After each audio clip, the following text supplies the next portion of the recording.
Bonsoir à tous, bienvenue dans ce journal du vendredi 8 juillet à la une de l'actualité dans l'Aube. L'usine Kléber qui devient officiellement Michelin à la Chapelle Saint-Luc. Une cérémonie officielle a eu lieu en fin d'après-midi en présence des employés et des élus.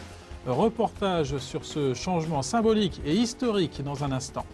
La place du vélo mise en valeur à Troyes avec une halle au vélo près de l'hôtel de ville. Elle a été présentée en début d'après-midi. 50 vélos sont désormais disponibles à la location en plein cœur du bouchon de Champagne. C'est un peu le Vélib version troyenne. Explication à suivre. Et puis du sport et de l'escrime avec Sandrine Dumoulin de retour sur la piste quelques mois après son accouchement. À 35 ans, l'épéiste du 3 gymnique ex-en-note vient de redevenir championne de France d'épée en Division 3. Reportage en fin de journal. Mais on commence ce JT par une image, celle des salariés de Sodi Médical reçus à la mairie de Troyes. Une délégation de l'entreprise de Plancy-l'Abbaye a rencontré dans l'après-midi François Barouin, le maire de Troyes. Une rencontre alors que les salariés réclament toujours leur salaire de mai et de juin. Le ministre de l'économie les a entendus une vingtaine de minutes. Il leur a dit qu'il veillerait personnellement au déblocage de la situation. François Barouin a promis d'appeler le préfet. Ce dernier devra trouver une solution financière avec le groupe Loman & Rocher, à qui appartient Sodi Médical. Auparavant, dans la matinée, les mêmes salariés avaient rendez-vous devant le tribunal des prud'hommes pour savoir si leur entreprise était mise ou non en liquidation. 2 fournisseurs de Sodi Médical avaient demandé ce placement en liquidation. Ceci aurait eu comme conséquence le paiement des salaires grâce à l'assurance de garantie. Finalement, le jugement sera rendu mardi. L'avocat des salariés, maître Philippe Brun, attend cette date avec confiance. Il est au micro de Cyril Tavernet. J'attends une décision avec sérénité, bien entendu, et diligente, puisqu'elle sera rendue mardi, et qui sera extrêmement importante pour les salariés. Je ne demande pas une décision humaine, je demande, comme je l'ai fait depuis 15 mois, devant le juge civil, devant le juge commercial, et devant le juge social depuis 3 semaines ici à Troyes, bien une décision fondée en droit et uniquement en droit. Et bien entendu, le droit plaide encore aujourd'hui pour les travailleurs de cette entreprise. Or, ce n'est jamais des décisions définitives. Il y aura une ordonnance qui sera rendue, qui sera nécessairement une ordonnance exécutoire, applicable, immédiatement applicable. Et si effectivement, dans cette ordonnance est visé Loman & Rocher France, nous aurons l'entreprise, l'employeur solvable pour payer nos salaires. Les 6 lettres ont été démontées en fin d'après-midi sur la façade de l'usine Kléber Michelin à la Chapelle Saint-Luc. Un démontage pour officialiser le changement de nom de cette usine de fabrication de pneus pour tracteurs. Le 3e employeur du département retourne officiellement dans le giron du groupe clermontois. Une partie des 830 employés étaient présents pour ce moment historique. Le reportage de Jonathan Boisset. C'est un symbole qui disparaît. À 17h, l'enseigne Kléber a laissé place à celle de Michelin.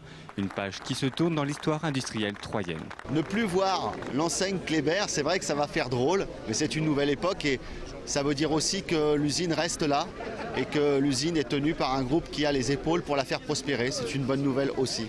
La direction de Michelin a organisé une cérémonie pour marquer cet événement. Ce changement est avant tout symbolique. L'usine Kléber appartient au groupe Michelin depuis plus de 30 ans.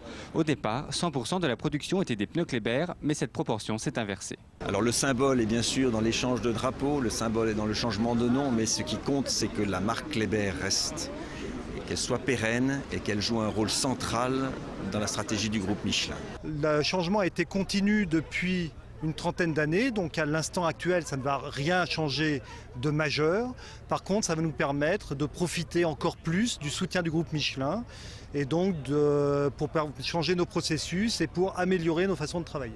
L'usine Chapelaine est la principale unité de production de pneus agricoles pour Michelin dans le monde. Créée en 1963, l'usine Kléber est le 3e employeur privé de l'agglomération avec 830 salariés. C'est un acteur majeur aujourd'hui de l'organisation du bassin économique et c'est vrai qu'il y a quelque chose d'assez émouvant de voir le bimodome en haut de l'affiche sous cette forme-là. C'est ni tout à fait une autre histoire, c'est ni tout à fait la même. Et ce qui est important, c'est l'identité de l'entreprise en elle-même, qui est vraiment porteur d'une grande fierté française et on est heureux que ce soit à Troyes. Pour les salariés également, c'est une page qui se tourne, mais c'est aussi une preuve de pérennité du site. C'est une page qui se tourne, c'est l'histoire de Kléber. Ça va être aussi un changement de culture qui a déjà été amorcé il y a plusieurs années. Et c'est surtout un signe de pérennité pour le site. Michelin apporte toute sa confiance à l'usine de Troyes. Déjà, c'est s'appuyer sur le passé, sur notre passé Kléber, et puis c'est regarder vers l'avenir avec un groupe solide, le groupe Michelin. C'est l'intégration dans le site Michelin, dans le groupe Michelin qui est un gros groupe, qui a une stabilité, donc pour Kléber, c'est le fait d'être intégré, enfin que la marque Kléber soit intégrée, c'est une assurance pour nous de pérennité avant tout. Et puis c'est faire partie d'un beau groupe, je dirais. L'enseigne Kléber est restée accrochée 48 ans. Tous espèrent que cette nouvelle enseigne Michelin battra le record. C'est un peu le Vélib version 3 et c'est surtout un coup de pédale en avant pour le vélo avec l'installation près de la place du marché d'une halle au vélo. Elle a été inaugurée en grande pompe en début d'après-midi. Les bicyclettes sont désormais disponibles à la location pour une demi-journée ou même pour l'année. Le but est d'étoffer l'offre en favorisant l'usage des déplacements doux dans la cité Tricasse. Reportage Audrey Allos. Troquer les voitures pour les bicyclettes. C'est le pari que fait la ville de Troyes avec sa halle au vélo. Inaugurée aujourd'hui, rue Louis Hulbach, elle sera testée pendant 1 an. Le principe de la halle au vélo, il y a donc un ensemble de services qui est proposé, un service de location de vélo pour toutes les personnes qui habitent à Troyes, qui sont touristes à Troyes, qui sont étudiants à Troyes. Ils pourront louer un vélo à la demi-journée, à la journée, au mois, à l'année. C'est des tarifs dégressifs, assez modérés, avec un profil adapté aux personnes, c'est-à-dire que des étudiants, des seniors, des personnes en recherche d'emploi, on a fait des tarifs privilégiés. Et parallèlement, au même endroit, vous avez donc un service de stationnement, de parking, de remisage de vélos. Une 50aine de vélos sont donc disponibles. Mais attention, ils ne sont pas en libre service. Les usagers devront respecter les horaires d'ouverture de la halle sous peine de tarification supplémentaire. Des sièges pour enfants, des casques et des gilets fluorescents sont aussi alloués. L'idée de cette halle semble séduire les Troyens. Bonne idée, surtout pour le centre de Troyes qui est un petit peu engorgé par les voitures et je pense que ça pourrait permettre de développer l'aspect, on va dire, plus attractif, une meilleure ambiance avec des vélos et puis des piétons, c'est un petit peu mieux que les voitures et puis la pollution, c'est dans l'air du temps ça. Super bien, on était justement en train d'en parler, donc c'est super agréable. On va pouvoir faire un peu de vélo dans Troyes. L'objectif plus large de la municipalité est de désengorger les rues de Troyes des voitures, donc réduire la pollution pour une ville plus verte. Il y a un intérêt environnemental tout à fait évident. Nous sommes là au cœur de la ville et on entend les bruits multiples de la circulation des voitures, naturellement, mais également des deux roues qui parfois font souvent de bruit. Donc le premier intérêt, c'est de diminuer la pollution sonore et puis également la pollution atmosphérique, si vous voulez. Les voitures et les véhicules deux roues dégagent beaucoup de gaz carboniques, notamment, si vous voulez. Donc il y a vraiment cet intérêt-là au niveau de la protection de l'environnement. Si la halle au vélo connaît un succès, le dispositif sera étendu dans toute l'agglomération. À quelques encablures de là, toujours à Troyes, les pigeons ont eux aussi leur nouvelle halle. Une structure vient d'être installée pour les accueillir et tenter de les contrôler en bas du boulevard Gambetta, près de l'espace Argence. Ce pigeonnier est installé jardin du Rocher depuis la semaine dernière. À terme, il doit accueillir 130 pigeons. Le but est donc de juguler la présence de ces oiseaux dans le centre-ville. Des pigeons qui sont souvent synonymes de déjection et de bruit également. On termine ce journal avec du sport, je vous le disais en titre. L'escrimeuse troyenne Sandrine Dumoulin est de retour sur la piste quelques mois après son accouchement. À 35 ans, elle a déjà un très long palmarès derrière elle, mais l'épéiste du 3 Gymnique Aix-en-Othe veut revenir à un niveau respectable. Le mois dernier, elle a d'ailleurs fait mieux que cela en redevenant championne de France d'épée en Division 3. Reportage David Mutel. Lorsqu'elle a accouché, il y a un peu plus d'1 an, Sandrine Dumoulin était loin d'imaginer qu'elle retrouverait les sommets aussi rapidement. Lors des championnats de France organisés à Amiens le mois dernier, l'Auboise pensait juste se remettre dans le bain en disputant une épreuve pourtant largement taillée à sa mesure. Mais sans entraînement sérieux, difficile d'espérer grand-chose.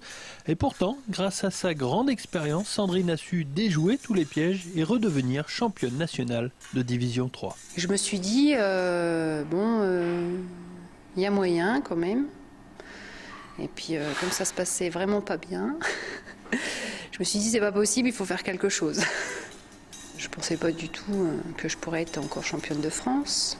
Un titre qui a fait très plaisir à son maître d'armes de toujours, Dominique Declaude, qui a toujours cru que l'Aixoise était capable de se hisser de nouveau sur le podium.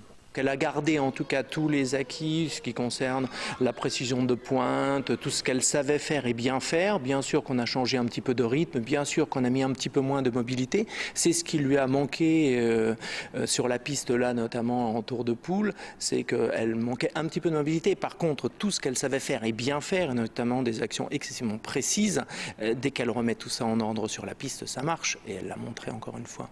Même si elle n'envisage pas de remporter un nouveau titre en division supérieure, Sandrine Dumoulin s'avoue intéressée de relancer son équipe, le 3 Gymnique Aix-en-Note, en course dans le championnat d'épée en division 2.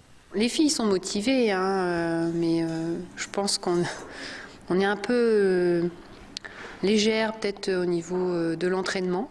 Comme moi j'ai fait un bébé, Catherine a fait un bébé, Nadia a fait un bébé. Donc il n'y en a qu'une dans l'équipe qui n'a pas fait de bébé encore. Donc c'est vrai qu'on n'est pas au top de notre forme, mais je pense que si on s'y met toutes, ça devrait passer.